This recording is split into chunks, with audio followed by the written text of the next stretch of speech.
again, welcome back to my kitchen. Yes, it's me again, Mrs. Kingsley. So what we're gonna do tonight is we're going to cook Igado. Ingredients for our Igado. We have a sirloin meat, half pound of sirloin pork, pig liver. We have here olive oil, 1 tablespoon of vinegar, 2 tablespoons of soy sauce, garlic, onion, carrots, and red bell pepper, and bay leaves also here. So those are just water also. So those are just the ingredients that we're gonna use for this recipe, and of course salt to taste. All right, so let's start the cooking. First, oil. Okay. And then after that, once the oil is already hot, we have to saute the onions and garlic. Okay. We're not gonna put all the garlic because I made it too much. Alright, so saute them until it will become golden brown. Alright guys, so the onion is already translucent and garlic is already good enough or brown. So time to put our pork. Okay, we have to saute the pork until the juice comes out. So we're just gonna saute it like that. Alright. Smells so good. So ayan guys, medyo brown na siya. Kailangan, it's time to pour all the ingredients. Soy sauce, vinegar, the bay leaves, and the black pepper. There you go. And then let's just gonna boil it a little bit before we mix it up. See? Smells so good right now. Guys, yung reason kung bakit nilagay ko na lahat yung mga pampalasa niya is gusto kong ma-absorb ng meat yung lasa bago ko lagyan ng tubig. So, ayan. Ang bango. Smells so good. And then, i-boil lang natin ng saglit. Pantong ganyan. Bago natin siya lagyan ng tubig. Para palambutin. Okay? So, ayan guys. Okay na siyang lagyan ng tubig para palambutin natin. Pero hindi pwedeng matagal ng konti. Kasi itong part ng meat na to, ayan yung pinakamalambot na part.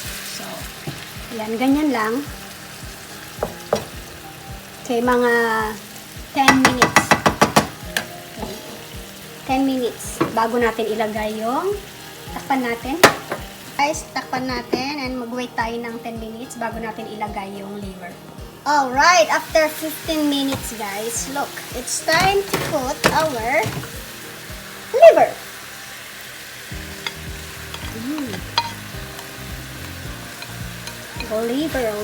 Liver. It's a liver lover, boy. Okay, ayan. And then, we're gonna wait 15 minutes or 12 minutes again to cook the liver. Oh my goodness. So guys, nakalimutan kong i-turn yung video nung nilagay ko yung carrots at saka bell pepper. So ayan, nilagay ko na. Nilagay ko na yung aking carrots and bell pepper. So, hintayin na lang natin siya maluto and then taste according to our taste. Okay? Close it up. Guys, luto na siya. So, papatayin na natin. Lalagay lang natin yung kanyang garnish. Like this. Hindi ko nilagyan ng green peas kasi ayaw ko ng green peas. Okay? Ayan. Yummy. It's time to eat.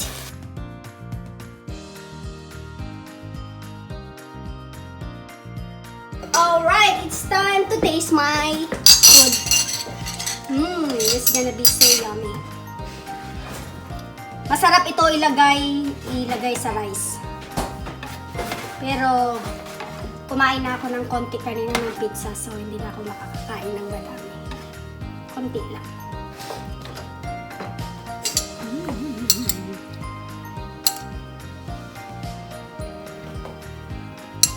Honey, you wanna taste? No, thank you. I don't think I'll like it.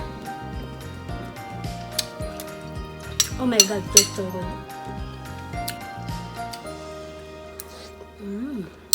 Ah, It's hot. I'll stick with my American food. I stick with my Filipino food. Gusto ko ng rice. Yan, lagyan ko siya ng rice. Oh my god, this tastes so good. So yummy.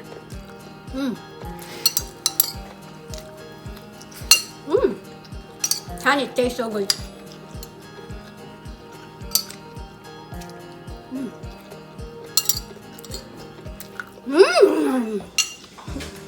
Ayaw ni Tom ng ano, liver, typical American.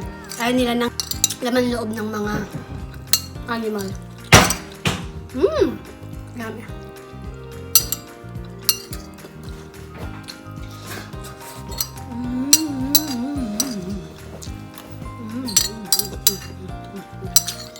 Alright! I'm done. Thank you so much guys for watching and see you again on my next vlog. Bye! Honey, say bye. Bye!